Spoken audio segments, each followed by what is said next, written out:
Hello beautiful people and welcome to my channel. If you are new here, my name is Sophia. I'm an artist and you can find me at Sophia Crab on Instagram to see my work and follow along on my journey. So I will have that linked down in the description for you. For returning viewers, thank you for being here. I appreciate you. Today I wanted to start a new series on my channel. I want to do a sort of solo cast series, kind of like a podcast, but where it's just me talking about certain topics. And I want to do this where it's not just me talking to the camera, but I want to give you a visual element to go along with the topics that I'm going to be discussing. I'm going to call this series my Mandala Thoughts solo cast series, and each time that I make a video like this, I'm going to specifically be drawing the flower of life and just kind of doodling. So today I wanted to talk about free will and kind of just discuss my metaphorical perspective on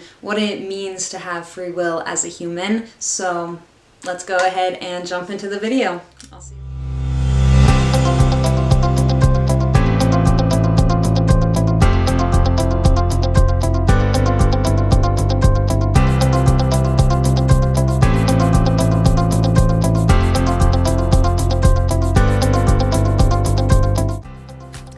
Alright, so free will. What is free will?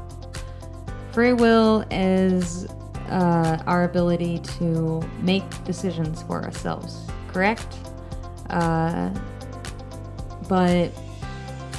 the reason why I feel like this is a heavy debated topic is because there's so much that goes into influencing our decision making, and we don't always realize how easily we are manipulated by the outside world, by the communities that we're in, social media and advertising.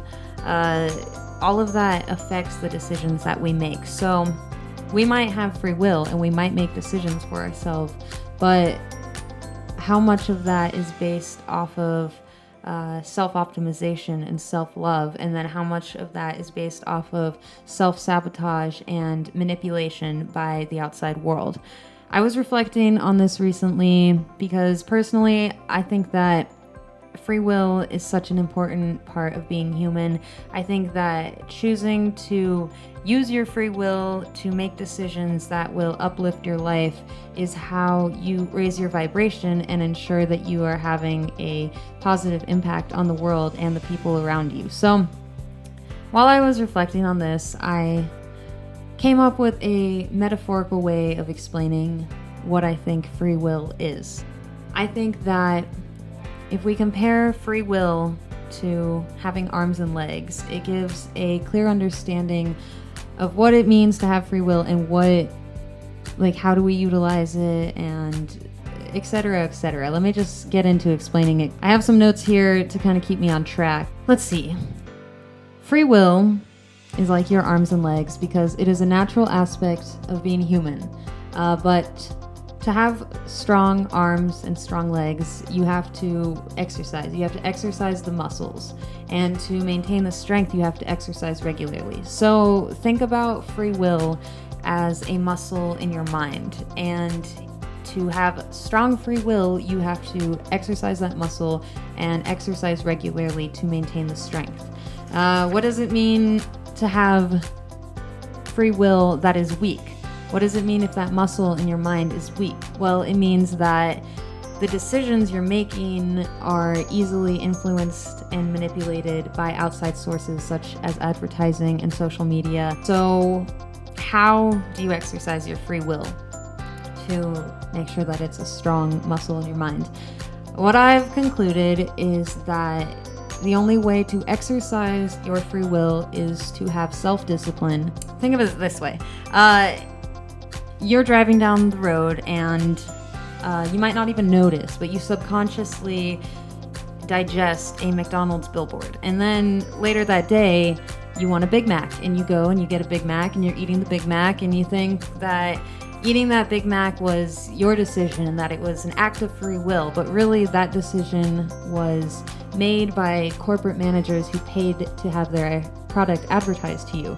So exercising your free will in that situation would have been avoiding the temptation And, these temptations can be subconscious, but they can also be very obvious sometimes. The temptation to eat junk food, the temptation to sleep in late, the temptation to, drink and party instead of working towards your passion. So to use your free will and to exercise that muscle, you have to have self-discipline. And that's why such practices as fasting or meditation are good for your mind. Both of these practices take strong self-discipline to avoid temptations.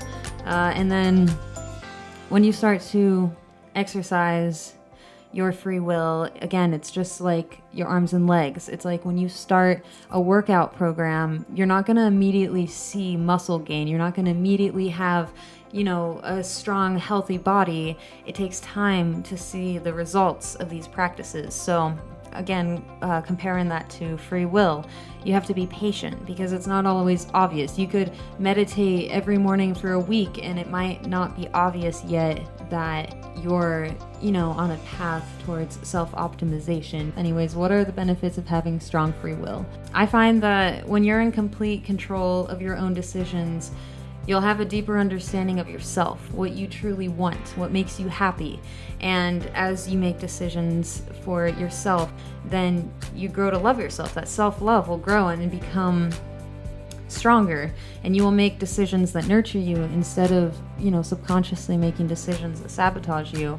No longer will your energy fields be disrupted by the outside world. You can learn to direct your energy into intentions and to manifest the things that you want in your life. It will no longer feel like things are happening to you, but it will feel like you are making things happen. All of this is easier said than done, of course. Like, I'm not trying to preach and be like, look, do it like this. This is the way. Like, no, I struggle with this. I struggle hard. I meditate 3 days in a row, and then I'm like, what's the point? And I miss a day, and then I'm like, I'm never doing it again. I failed. So, I'm saying this as someone else who's also on the journey of figuring it out, but I do feel like this metaphor is helpful for me to look at free will as a muscle in my mind and compare it to something simple like having arms and legs. Let's see, what else did I write here? I just wrote that you have to decide to use your arms and legs. They don't move or do anything useful unless you intentionally decide to walk, run, or lift things. So free will is the same. Like I was saying, it could be a stagnant muscle in your mind and you might not even realize that you have it. So you have to intentionally decide to apply your free will to your decision-making processes. Otherwise, you'll continue to be manipulated by the outside world. And that you don't always realize also that, like when you're manipulated into this unhealthy lifestyle, that affects your state of being. In this culture, I feel like it's very accepted to be unhappy, to be depressed. It's been normalized. And personally, I believe that we didn't make it to the top of the food chain by being depressed. We didn't make it to this civilization that we built for ourselves by being too depressed to get out of bed. That shouldn't be a normal thing that's happening to people. We should not be malfunctioning 4 out of 5 people. So there's something to think about that. Maybe we need to start utilizing our free will. All right, and that is a wrap. Thank you so much for watching.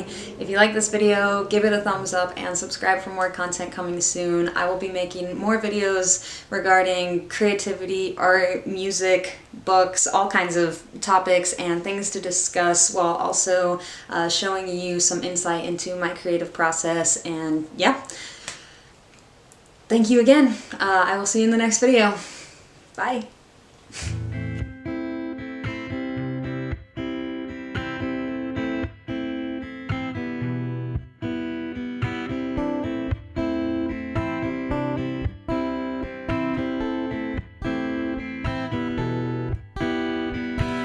On a shelf, I can feel that